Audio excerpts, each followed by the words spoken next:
All the fandom's a game, and all the foxes and vixens merely players. They have their log-offs and their registrations, and one person in their time plays many Fursonas. You are, at this very moment, playing a game.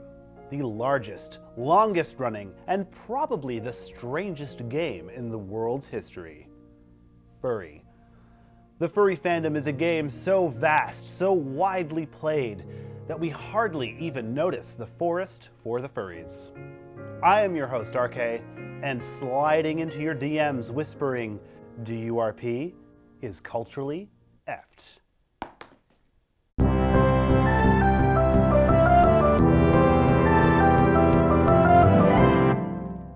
This episode is brought to you by Furries Among Us from Thurston Howell Publications.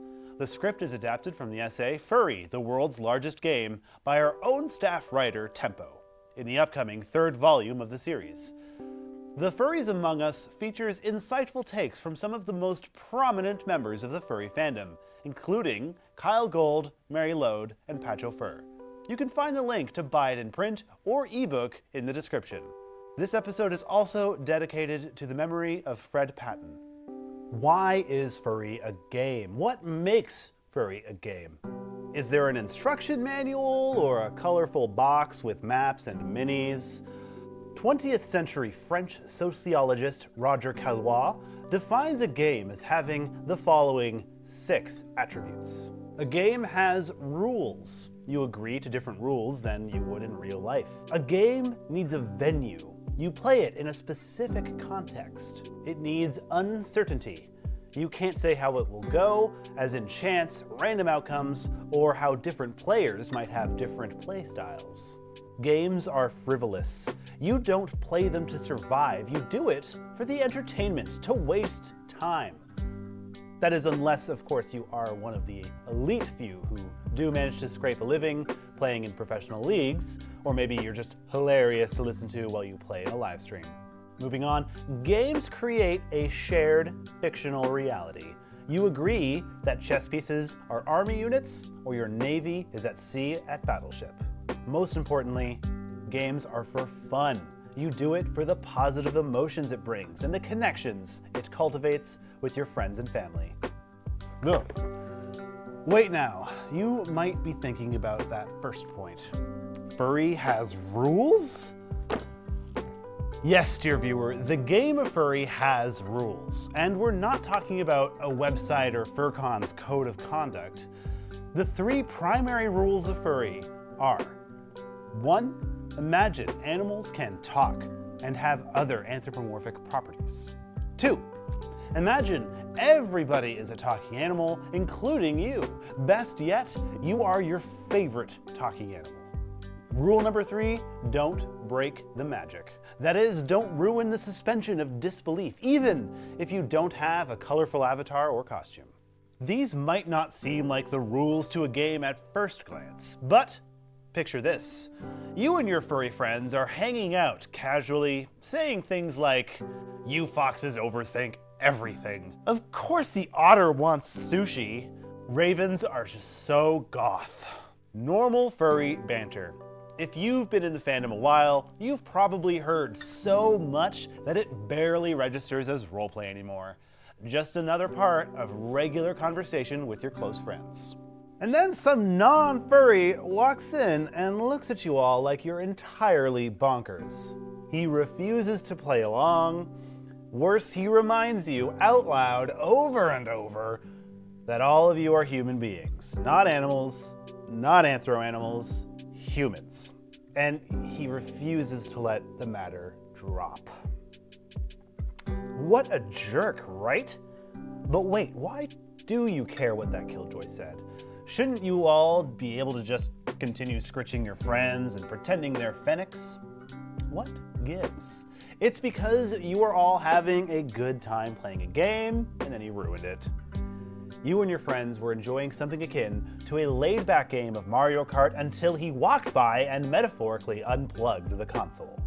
Other games work this way. Imagine instead you were playing a tabletop RPG, and the same spoil sport started pointing out how none of you are really elves and dwarves, or more likely werewolves and dragonborn, the game would grind to a halt.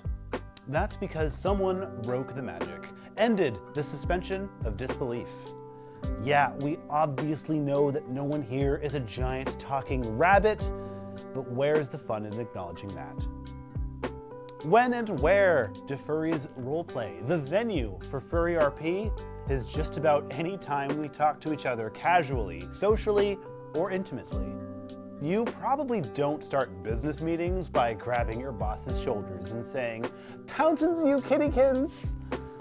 You only play the game in certain contexts. Specific chats, specific websites, specific gatherings. How many times have you said something like, "What's up, Wolf?" without that person first saying, "Hey, let's roleplay"? That's because you never stopped last time. We're always roleplaying, round the clock, round the world, round the Earth's entire orbit. The game called Furry doesn't end. Head to bed for the night or walk away from the fandom for 10 years, but you'll come back to find the very same game has continued on while you were gone. Uncertainty? I sure can't predict what's going to happen in the fandom next. I can barely predict what might happen in the next chat. And that's a big part of the fun.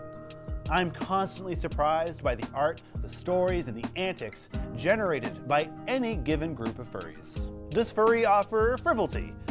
We could be doing a number of other things more directly related to survival. Pretending to be a sassy pink velociraptor doesn't help you stay alive in most contexts. Does that make Furry pointless? Certainly not. Games might not put food on the table or a roof over our heads, but they teach us. Every game teaches you something, physical, mental, or philosophical. Hockey teaches you balance and coordination. Magic the Gathering teaches you to map out possible futures. Undertale teaches you to question the morality of violence. Okay, but a shared fictional reality? That's a strange concept. Furry has no single central canon, so you'd be forgiven for assuming it has no overarching fictional reality. But consider how other games would meet this criteria. All games have an element of fiction. They demand a suspension of disbelief. Knocking that black rubber disc into a net is totally worth strapping on these knife shoes. These rectangles of cardboard make us wizards. That talking goat made of pixels is a real person. And once you get multiple people agreeing to share that reality, it's a game. They can get excited about it with you, even though an outside observer might think it's absurd. Furry's closest relatives are RPGs like Dungeons & Dragons or Ironclaw. It centers around cooperative roleplay and has no built-in endpoint. No single player wins a game of D&D. After all, you can always jump back in with another adventure. Likewise, nobody wins at Furry, and there are countless furry groups out there. It doesn't matter how long you've been out of the game, you need only to play by the rules that we've discussed, and you're in. It does differ in one notable respect, though. Rather than thousands of separate instances of the game, we're all seated at one incredibly large table. The game we call Furry is never ending and has been running since at least the 1990s, if not much earlier. Every second of every day, some chat group is filled with furries, casually role-playing, and those players can shift seamlessly into another group to keep playing. Most everyone involved in Furry is there because it's fun. I hope the fandom is just as fun for you. I'm having the time of my life. Someone engaging in Furry roleplay for some motive other than enjoyment would be very strange indeed. Tough to turn a profit by agreeing that your friends are all dragons. Okay, so Furry is one big collaborative role-playing game. What are you supposed to do with this weird truth? First, let's consider what this means on a personal level.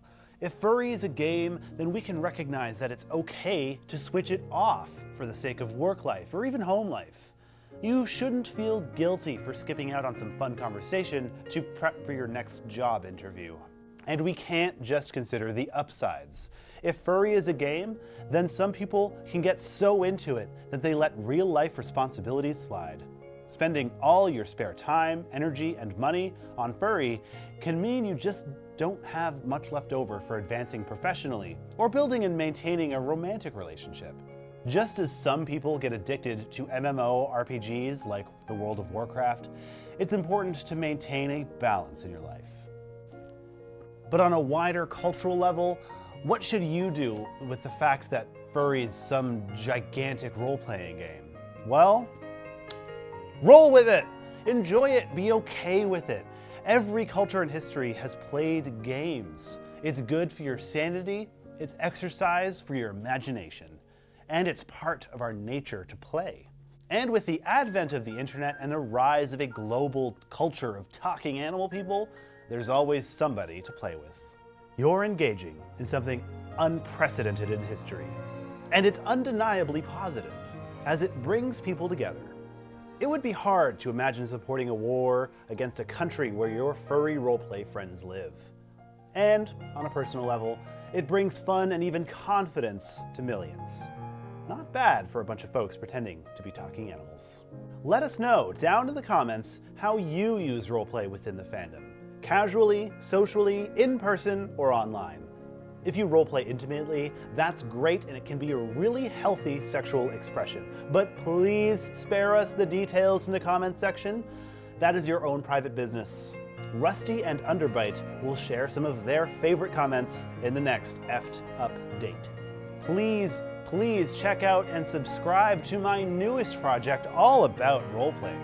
Quests and Queers is a Dungeons & Dragons live stream and podcast with a special focus on LGBTQ+ players, stories, and characters. We stream live on twitch.tv/questsandqueers every other Tuesday, and the show is also available here on YouTube and as an audio podcast. Link in the description. Thanks again to Thurston Howell Publications for sponsoring this week's episode of Culturally Effed. This episode was written by Tempe O'Kun. Check out links in the description for his other Culturally Effed episodes, his interview series Tempo Talks, and links to his published works of fiction. I have been your host, Arrkay. Don't forget to like and subscribe. This week's episode was filmed in the YouTube studio space, Toronto. Siri and Alexa have merged, and now they embody all of the fursuits. An army of AI fursuits have destroyed the world. The future is coming, and it's unstoppable. They're coming to get us. Only you can prevent this horrible apocalypse. There is hope for us all. Subscribe to Culturally Effed. Right now, it's the only way to prevent the fursuits from taking over. Is there anything else I could do? It doesn't feel enough. Buying Culturally Effed merchandise at culturallyeffed.com protects you from the robots' lasers. Scene. All right, let's tear this place up.